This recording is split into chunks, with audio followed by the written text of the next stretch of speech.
सुप्रभात। मैं हूं जगेंद्र राणा। आज की हमारी धार्मिक चर्चा का विषय है मैनेजमेंट गुरु भगवान श्री कृष्ण। मैनेजमेंट गुरु भगवान श्री कृष्ण। वैसे तो श्री कृष्ण जी के बारे में जानने को पूरा जन्म भी कम है, लेकिन उनकी कथा को पढ़ने सुनने से भी अतुल्य पुण्य की प्राप्ति होती है। श्री कृष्ण भगवान विष्णु के 8वें अवतार और हिंदू धर्म के ईश्वर माने जाते हैं। कन्हैया, श्याम, गोपाल, केशव, द्वारकेश या द्वारकाधीश, वासुदेव आदि नामों से भी उनको जाना जाता है। तो भगवान कृष्ण के सभी अवतारों में श्री कृष्ण की ख्याति सबसे ज्यादा है। वैसे तो श्री कृष्ण के बारे में जानने को पूरा जन्म भी कम है, लेकिन कुछ महत्वपूर्ण तथ्यों को जानना बहुत जरूरी है। श्री कृष्ण के जन्म के समय और उनकी आयु के विषय में पुराणों व आधुनिक विद्वानों में मतभेद है। हालांकि महाभारत के समय उनकी आयु 72 वर्ष बताई गई है, तो महाभारत के पश्चात पांडवों ने 36 वर्ष शासन किया और श्री कृष्ण की मृत्यु के तुरंत बाद ही उन्होंने भी अपने शरीर का त्याग कर दिया। इस गणना से श्री कृष्ण की आयु उनकी मृत्यु के समय लगभग 108 वर्ष थी। तो ये संख्या हिंदू धर्म में बहुत ही पवित्र मानी जाती है। यही नहीं, परगमन के समय ना श्री कृष्ण का एक भी बाल श्वेत था और ना ही शरीर पर कोई झुर्री थी। तो भगवान विष्णु ने भगवान शिव से उनका बाल रूप देखने का अनुरोध किया और उनकी इच्छा पूरी करने के लिए भगवान शिव ने बालक के रूप में गृहपति अवतार लिया। गृहपति भगवान शंकर के 7वें अवतार है। उसके बाद भगवान शिव ने भी भगवान विष्णु के बाल रूप को देखने की इच्छा जताई। तो अयोध्या में पहले श्री राम के, फिर गोकुल में श्री कृष्ण अवतार के रूप में बाल रूप को देखने के लिए भगवान शिव वेश बदल कर पृथ्वी पर आए। श्री राम और श्री कृष्ण दोनों के आराध्य देव भगवान शिव ही थे। श्री कृष्ण की त्वचा का रंग मेघ श्याम यानी काला था। मेघ श्याम का मतलब हुआ मेघ की तरह काला, मतलब उनका रंग ना तो काला था और ना ही नीला। यह भी कि उनका रंग काला मिश्रित नीला भी नहीं था। उनकी त्वचा का रंग श्याम रंग भी नहीं था। दरअसल उनकी त्वचा का रंग मेघ श्यामल था, अर्थात काला, नीला और सफेद मिश्रित। उनके शरीर से एक मादक गंध निकलती थी। इस वजह से कई बार वेश बदलने के बाद भी श्री कृष्ण पहचाने जाते थे। तो कई ग्रंथों के अनुसार कृष्ण के शरीर से गोपिका चंदन और रात रानी की मिली जुली खुशबू आती थी। कुछ लोग इसे अष्टगंध भी कहते हैं। ठीक ऐसी खूबियां द्रौपदी में भी थी, इसलिए अज्ञातवास में उन्होंने सैरंद्री का कार्य चुना ताकि चंदन, नोटन आदि में उनकी गंध छुपी रहे।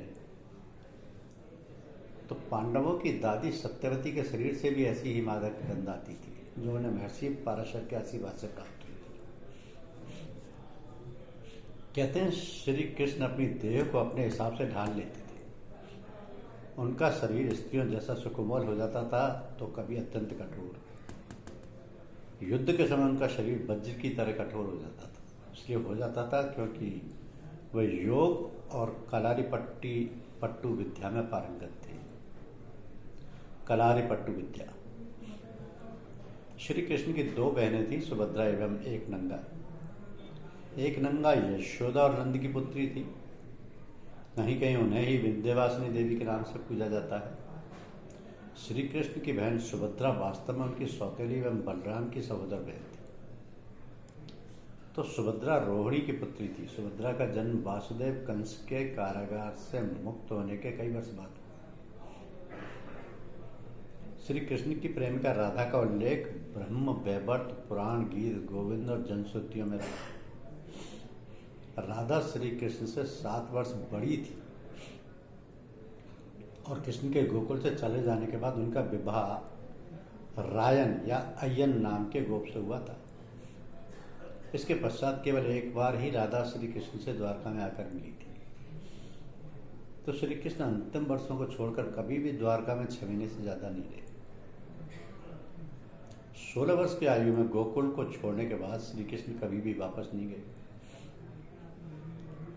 वे द्वारा अपने पालक नंद, यशोदा और अपनी बहन एक नंगा से नहीं मिले दोबारा। हालांकि उन्होंने एक बार उद्धव को वहां भेजा था, जिसे लोगों ने श्री कृष्ण ही समझ लिया, क्योंकि उद्धव की काया भी श्री कृष्ण से बहुत मिलती थी। तो श्री कृष्ण के बड़े भाई बलराम अपने जीवन में केवल एक बार गोकुल गए थे। केवल श्री कृष्ण को ही भगवान विष्णु का परमावतार और उनके सर्वाधिक समकक्ष माना जाता है, क्योंकि वे नारायण के 16 कलाओं से युक्त थे। तो उन्होंने अपने गुरु संदीपनी के आश्रम में केवल 64 दिनों में 64 विद्याओं का ज्ञान अर्जित कर लिया था। कहा जाता है कि श्री राम भगवान विष्णु के 12 गुणों के साथ अवतरित हुए, इसलिए उनमें मानवीय गुण अधिक था और उन्हें पुरुषोत्तम कहा गया। किंतु श्री कृष्ण भगवान नारायण के सभी 16 गुणों के साथ जन्मे, जिस कारण उन्हें परमावतार कहा गया। यही कारण है कि जहां श्री राम को सभी दिव्यास्त्र तपस्या अथवा गुरु से प्राप्त करने पड़े, वहीं श्री कृष्ण को वो स्वतः ही मिल गए।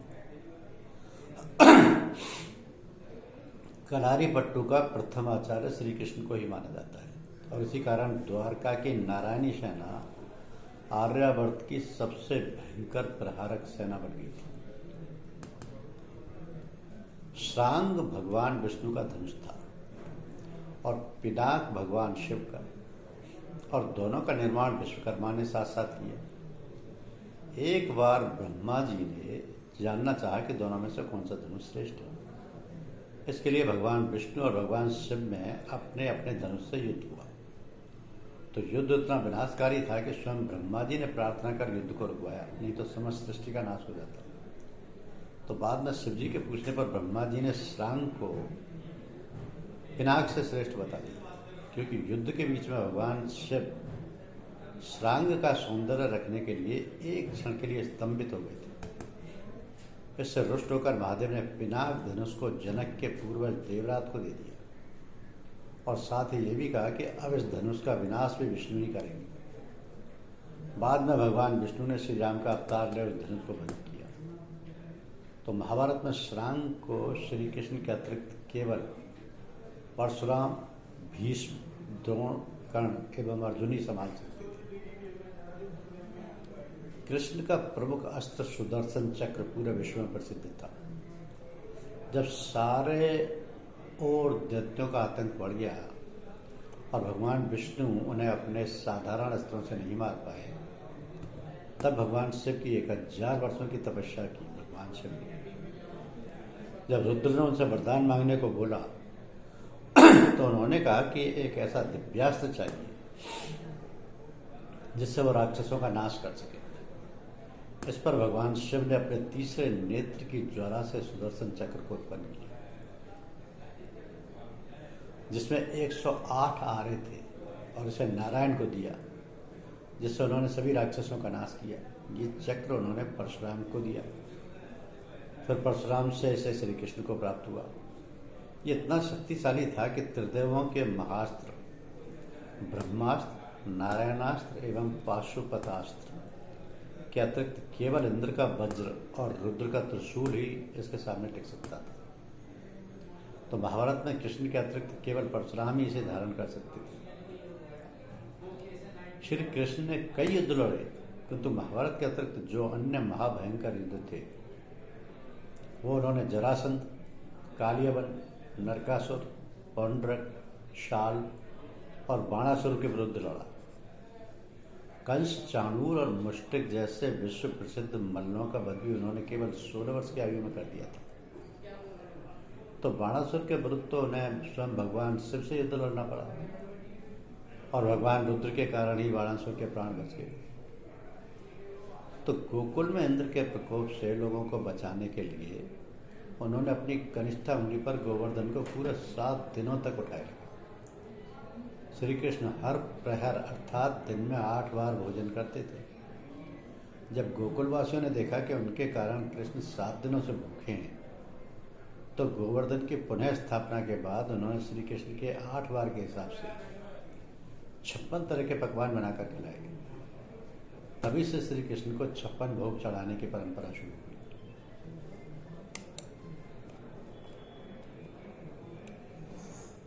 तभी से शुरू हुई। तो देवों में सबसे सुंदरतम देव श्री कृष्ण के जीवन की कई बातें अनजानी और रहस्यमयी हैं। भगवान श्री कृष्ण के खड्ग का नाम नंदक, गदा का नाम कौमोदकी और शंख का नाम पांचजन्य था, जो गुलाबी रंग का था। भगवान श्री कृष्ण के परम धाम गमन के समय ना तो उनका एक भी केश श्वेत था और ना ही उनके शरीर पर कोई झुर्री थी। भगवान श्री कृष्ण के धनुष का नाम शारंग व मुख्य आयुध चक्र का नाम सुदर्शन था। वह लौकिक, दिव्यास्त्र व देवास्त्र तीनों रूपों में कार्य कर सकता था। उसके बराबरी के विध्वंसक केवल 2 अस्त्र और थे। पाशुपतास्त्र सिर्फ कृष्ण और अर्जुन के पास थे और पशुपास्त्र सिर्फ वसुगण, भीष्म और कृष्ण के पास थे। तो भगवान श्री कृष्ण की परदादी मारीशा व सौतेली माँ रोहिणी यानी बलराम की माँ नाग जनजाति की थी। भगवान श्री कृष्ण से जेल में बदली गई यशोदा पुत्री का नाम एकानंशा था, जो आज विंध्यवासिनी देवी के नाम से पूजी जाती है। भगवान श्री कृष्ण की प्रेमिका राधा का वर्णन महाभारत, हरवंश पुराण, विष्णु पुराण व भागवत पुराण में नहीं है। उनका उल्लेख ब्रह्म वैवर्त पुराण, गीत गोविंद व प्रचलित जनश्रुतियों में रहा है। जैन परंपरा के मुताबिक भगवान श्री कृष्ण के चचेरे भाई तीर्थंकर नैमिनाथ थे, जो हिंदू परंपरा में घोर अंगिरस के नाम से प्रसिद्ध हैं। भगवान श्री कृष्ण अंतिम वर्षों को छोड़कर कभी भी द्वारका में 6 महीने से अधिक नहीं रहे। भगवान श्री कृष्ण ने अपनी औपचारिक शिक्षा उज्जैन के संदीपनी आश्रम में मात्र कुछ महीनों में पूरी कर ली थी।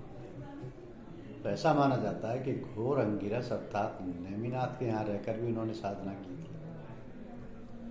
प्रचलित अनुश्रुतियों के अनुसार भगवान श्री कृष्ण ने मार्शल आर्ट का विकास ब्रज क्षेत्र के वनों में किया था। डांडिया रास का आरंभ भी उन्होंने किया था। कलारी पट्टू का प्रथम आचार्य कृष्ण को माना जाता है। इसी कारण नारायणी सेना भारत की सबसे भयंकर प्रहारक सेना बन गई थी।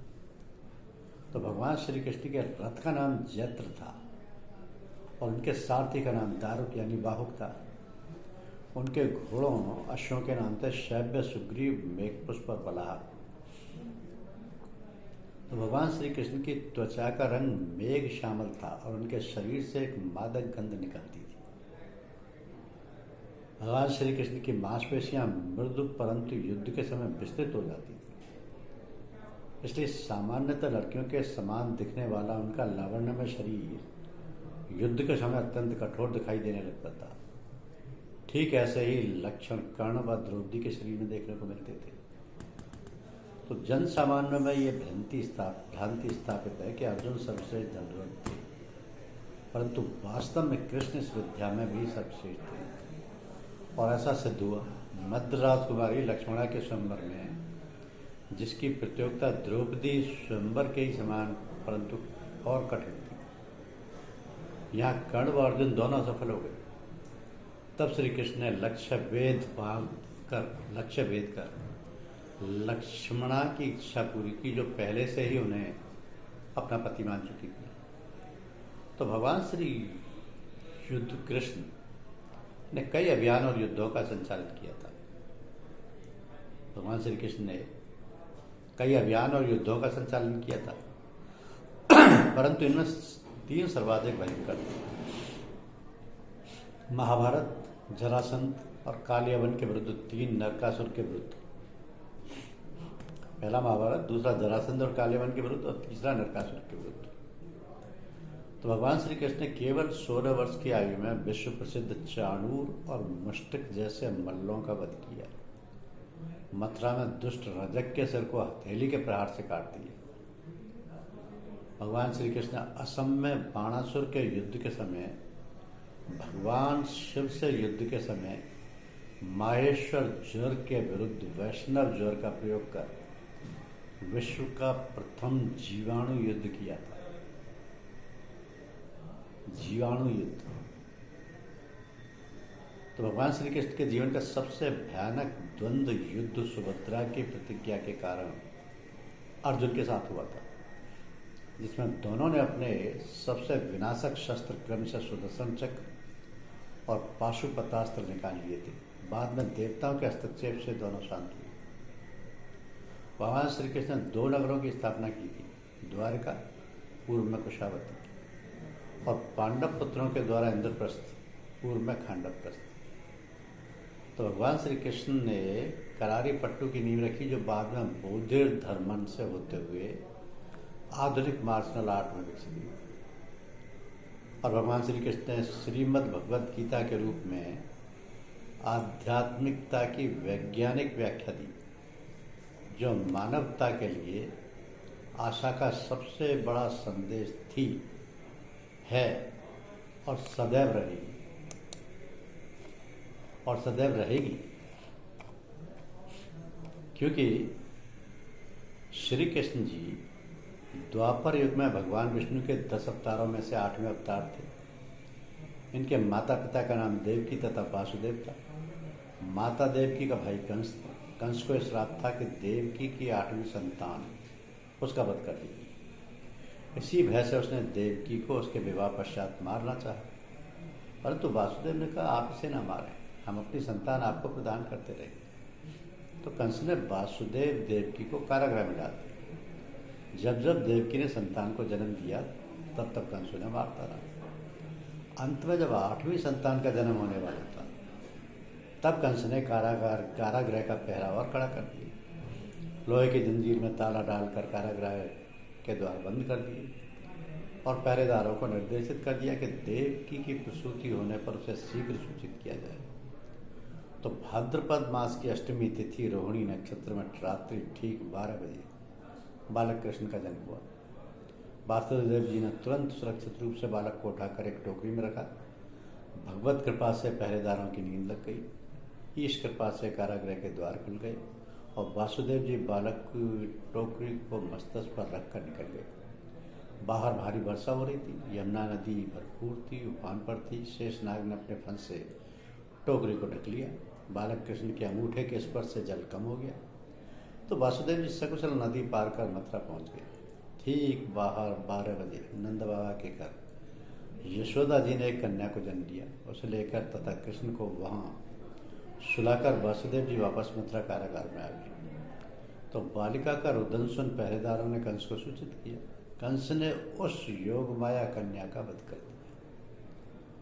उस बालिका ने आकाशवाणी के माध्यम से कहा कि तेरा काल तो पृथ्वी पर जन्म ले चुका है।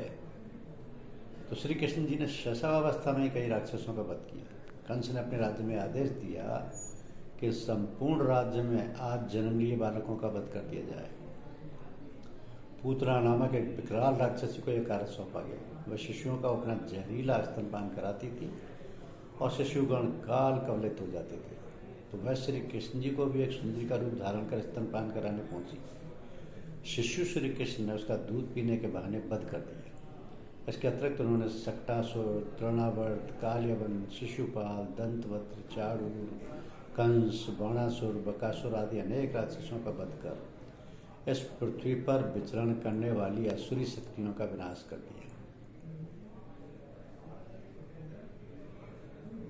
दिया। तो भगवान श्री कृष्ण ने